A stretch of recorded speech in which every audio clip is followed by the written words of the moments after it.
Hi යාළුවනේ සුබ සැන්දෑවක් සියලුම යාළුවන්ට. ඉතින් මගේ වෙල්යායට ඉතින් මං කුඹරට ආද ඇවිල්ලා ඉන්නේ යාළුවනේ. මේ තියෙන්නේ මගේ කුඹර. ඉතින් යාළුවනේ මට පොඩි ප්‍රශ්නයක් තියෙනවා මේ කුඹරේ. ඉතින් මං වැඩි ගොවිතැන් ගැන දන්නේ නැහැ යාළුවනේ. මේ දීඝවාපියට ඇවිල්ලා ඉතින් දීඝවාපියේ ඉඳලා ඉතින් කුඹරක් මේවා කරලා අර තියෙන්නේ මගේ වාඩිය. ඉතින් මේ කුඹරක් කරනවා යාළුවනේ. මේකේ අදාහ ගන්න බැරි දෙයක් තියෙනවා යාළුවනේ. මේක මේ හැම කුඹරකටම තියෙනවද දන්නෙත් නැහැ. මෙන්න මේ තියෙන්නේ මේන් සුදු කරලක්. මේ වගේ කරල් ගොඩාක් තියෙනවා මේ.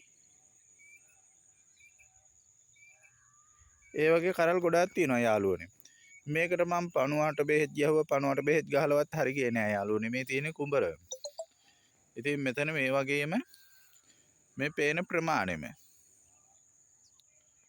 මේකේ තනිකර සුදු කරල් තියෙන ගොඩාක්. ඉතින් යාළුවනේ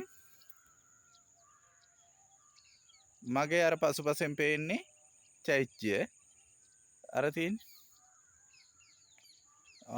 අර ගහ ළඟින් ගහට උඩින් පොඩ්ඩක් වගේ පේන්නේ චෛත්‍ය. ඉතින් යාළුවනේ හැන්දෑව නිසා වීඩියෝ එක කැත වෙන්නත් පුළුවන්. ඉතින් යාළුවෝ ගණන් ගන්න එපා. මෙම මේ දීඝවාපි යන රජමහා විහාරයේ බුද්ධ භූමියේ තියෙන බුද්ධ ආශිර්වාදයේ දේව ආශිර්වාදයේ සියලු යාළුවන්ට ලැබේවත්. සියලු යාළුවන්ගේ තියෙන අපල උපද්‍ර සියල්ලත් දුරු වේවා. ඉතින් යාළුවනේ මට තියෙන චූටි ප්‍රශ්නයක් තමයි මේ වී කරල්ල සුදු පාට වී කරල්ල.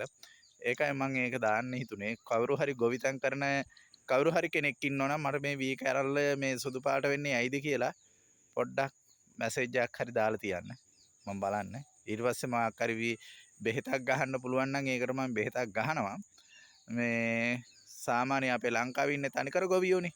මේක යාළුවෝ ෂෙයා කරන්න පුළුවන් තරම් ගොවියොන්ට. මොකද මේක ගොවියෝ දැක්ක ගමන් හිතනවනේ මේක මේ අහවල් ලෙඩක් වෙන්න ඇති කියලාවත්. එතකොට දන්න ගොවියෙක් හරි මට මේකට මැසේජ් එකක් දායි. බුස්සර්ණයි සියලුම දෙවියන්ගේ දේව ආශිර්වාදය ලැබේවා. සියලුම ගොවිතැන් කරන්නා වූ සියලු දෙනාගේම ගොවියන්ගේ ගොවිතැන් කිරීම පැණියෙන් සාර්ථක වේවා.